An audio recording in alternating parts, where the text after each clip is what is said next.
Ibu Elsie pagi hari ini di video pembelajaran Ibu channel Al-Sendiri untuk pembelajaran IPS. Nah, pagi hari ini anak-anak kelas 4 kita akan membahas mengenai peninggalan sejarah masa kerajaan Islam di Indonesia dan pengaruhnya terhadap kehidupan masyarakat masa kini. Ya, tentunya pada pembelajaran sebelumnya Ibu sudah membahas mengenai kerajaan-kerajaan Islam yang ada di Indonesia. Nah, anak-anak kelas 4, tahukah kalian siapa yang mendirikan kerajaan Islam pertama di Indonesia? Nah, kita sudah pelajari bahwa Samudra Pasai merupakan kerajaan Islam yang pertama di Indonesia yang didirikan oleh Sultan Malik As-Saleh. Jadi, pendiri agama Islam yang pertama di Indonesia itu adalah Sultan Malik As-Saleh sendiri ya, karena saat itu dia memimpin atau dia yang mendirikan kerajaan Samudra Pasai. Nah, apa pengaruh atau apa alasan kerajaan Islam di Indonesia sangat berkembang dengan pesat saat itu? Yang pertama itu adalah karena ajaran agama Islam tidak ada pembagian kelas sosial atau kasta, tidak sama dengan kerajaan Hindu pada saat itu ya. Ada pembagian kastanya. Kalau agama Islam cepat berkembang karena tidak ada pembagian sosial dan kastanya, disemeratakan semuanya. Kemudian alasan yang kedua adalah syarat masuk agama Islam itu sangat mudah. Syarat masuk Islam mudah dan tidak bertentangan dengan adat istiadat. Kemudian alasan yang ketiga adalah kerajaan Sriwijaya dan Majapahit mengalami keruntuhan. Jadi kalau anak-anak kelas 4 ditanya apa alasan agama Islam dapat berkembang pesat di Indonesia, ada 3 alasannya tadi Ibu sudah sebutkan. Kemudian penyebaran agama Islam di Indonesia itu dimulai pada abad ke-13 Masehi. Nah, kalian harus tahu bahwa masuknya agama Islam di Indonesia sejak dulu itu banyak juga melalui jalur perdagangan dunia ya, karena kalian tahu bahwa Indonesia ini letak geografis Indonesia sangat dipengaruhi karena merupakan jalur perdagangan dunia. Jadi orang yang datang yang mau berdagang ya ke benua Australia ya, orang yang akan berdagang dari kedua benua yaitu benua Asia dan benua Australia itu pasti melalui jalur Indonesia. Dan saat itu di situ kalau ada orang yang singgah pasti di situ ada mereka singgah sholat atau apa. Dan kemudian orang-orang Indonesia saat itu, masyarakat yang ada di Indonesia itu dipengaruhi oleh budaya yang masuk dari luar. Nah, seperti itu sedikit. Nah, di buku kalian pagi hari ini itu membahas mengenai Raden Patah. Siapa Raden Patah ini? Raden Patah adalah merupakan raja pertama kerajaan Demak.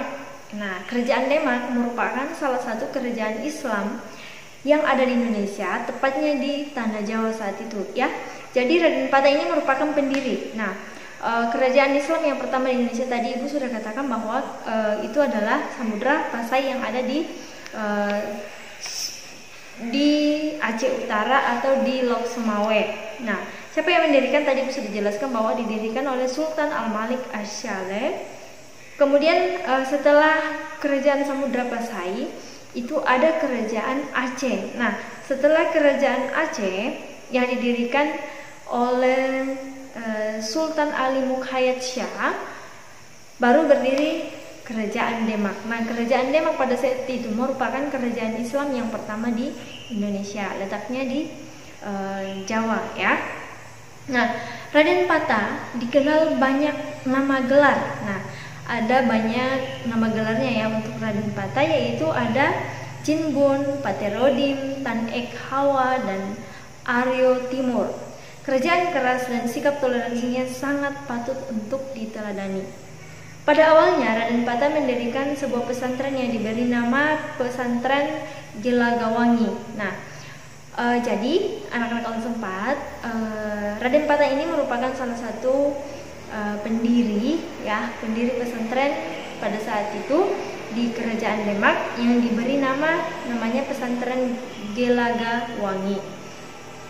Kemudian Raden Patah pun pernah diangkat menjadi bupati ya Bupati daerah Galagawangi oleh Prabu Brawijaya, Raja Majapahit kala itu. Kemudian diubah namanya menjadi Demak. Nah, coba perhatikan anak-anak kelas 4, peninggalan sejarah kerajaan Islam. Salah satunya itu adalah Masjid Agung Demak. Nah, Masjid Agung Demak ini tentunya merupakan salah satu peninggalan sejarah kerajaan Demak pada saat itu. Jadi anak-anak kelas 4 harus tahu, ya, harus tahu kerajaan-kerajaan Islam yang ada di Indonesia. Kemudian ada peninggalan-peninggalan sejarahnya masing-masing. Kamu harus tahu. Kalau kerajaan Samudra Pasai tadi ada peninggalan sejarahnya itu lonceng Cakradonya yang dibawa oleh seorang yang berasal dari Tiongkok pada saat itu, yaitu Cheng Hong, ya. Kemudian kalau kerajaan Aceh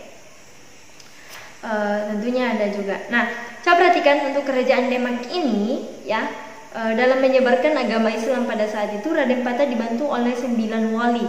Jadi Raden Patah tidak hanya sendiri melakukan penyebaran agama Islam, tapi dia dibantu oleh 9 wali, yaitu ada Sunan Gresik, Sunan Ampel, kemudian Sunan Bonang, Sunan Derajat, Sunan Giri, Sunan Muria, Sunan Kudus, Kalijaga, dan Gunung Jati. Jadi kamu harus tahu siapa-siapa saja yang membantu wali, ya, Raden Patah pada saat pemerintahannya dalam memimpin kerajaan Demak pada saat itu, karena dia tidak melakukannya sendiri. Nah, kamu harus tahu juga bahwa Masjid Agung itu adalah peninggalan sejarah kerajaan Demak yang sampai saat ini kita masih bisa rasakan. Kemudian ada kerajaan Banten.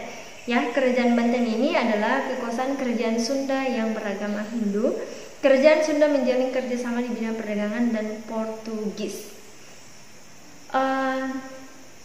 Raja pertama kerajaan Banten adalah putra dari Patila, yaitu Sultan Hasanuddin. Jadi kalau ditanya Sultan Hasanuddin itu pertama memimpin kerajaan apa? Dia adalah pendiri kerajaan Banten yang merupakan salah satu kerajaan Islam. Nah, ada beberapa peninggalan sejarah kerajaan Banten pada saat itu.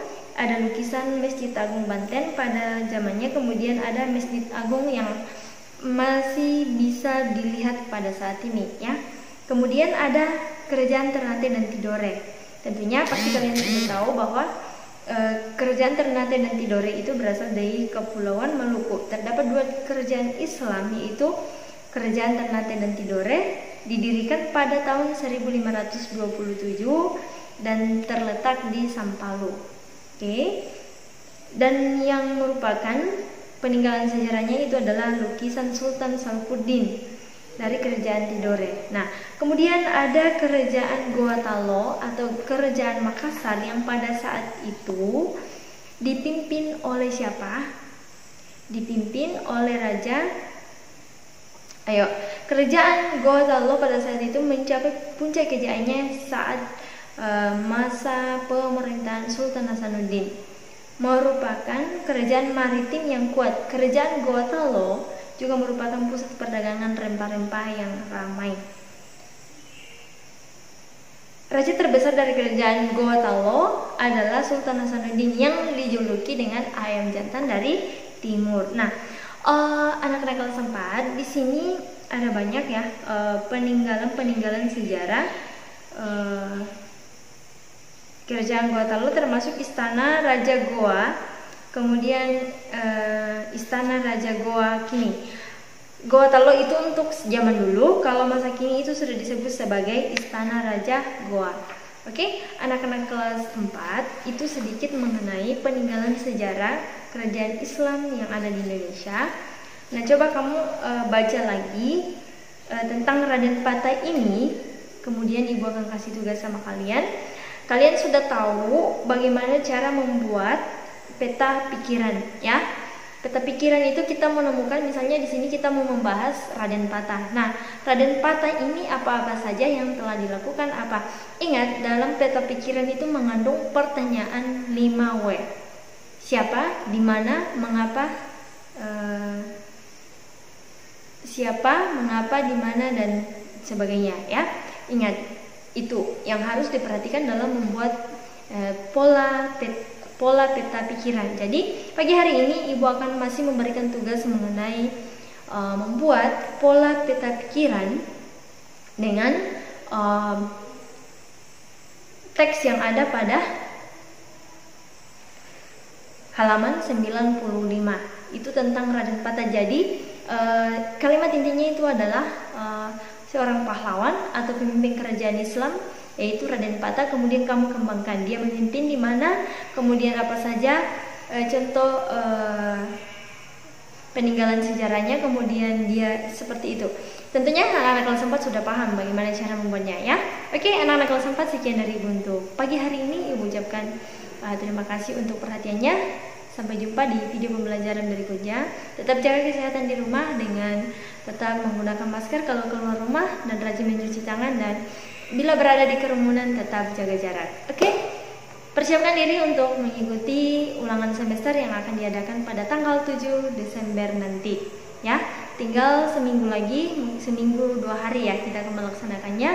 Tetap rajin belajar, video-video pembelajaran yang diberikan oleh Bapak Ibu guru. Diingat kembali apa-apa saja yang sudah dibahas. Oke, sekian dari Ibu. Dadah, sampai jumpa.